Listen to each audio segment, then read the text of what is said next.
days Mr. Yedurappa was there without an expansion. Only he and his father only enjoyed, no? So by today we can expect.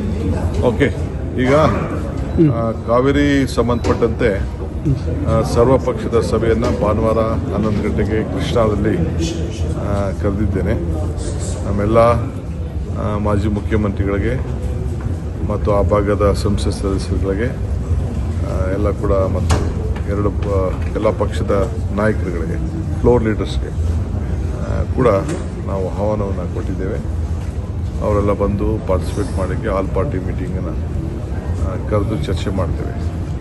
ಮುಂದಕ್ಕೆ ಯಾವ ದಿಕ್ಕಿನಲ್ಲಿ ತೆಗೆದುಕೊಂಡು ಹೋಗಬೇಕು ಅಂತ ಇವತ್ತು ನಾವು ಪ್ರತಿಪಾದನೆಯನ್ನು ಮಾಡ್ತಾ ಇದ್ದೇವೆ.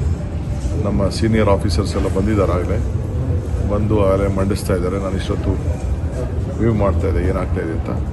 ಅದಕ್ಕೆ ಸಂಬಂಧಪಟ್ಟಂತೆ ನಾನು ಎಲ್ಲ ನಮ್ಮ ಸಂಸತ್ ಇಲ್ಲಿರೋಂಥ MPs ಮತ್ತು ಜೋಶಿ ಸಾಹೇಬರು ಮತ್ತು ಸೋಮಣ್ಣವರು ಆದಿಯಾಗಿ ಜಗದೀಶ್ ಶೆಟ್ಟರು ಮತ್ತು ಬೊಮ್ಮಾಯಿ ಅವರು ಎಲ್ಲ ಮಾತಾಡಿದ್ದೀವಿ. ಅವರು ಎಲ್ಲ ಅವ್ರ ಕೈಲಿ ಏನು ಶಕ್ತಿ ಮೇಲೆ ಅವರೆಲ್ಲ ಸಹಕಾರ ಕೊಡ್ತಾ ಇದ್ದಾರೆ ರಾಜ್ಯದ ಹಿತಕ್ಕೆ. ಅದನ್ನು ನಾನು ತಿಳಿಸಲೇಬೇಕು. PMK leader Ammu Mani said he advised Mr. Vijay that he don't meet Congress leaders in Karnataka, just go and meet the central India, the union government. I don't want to comment on all those things.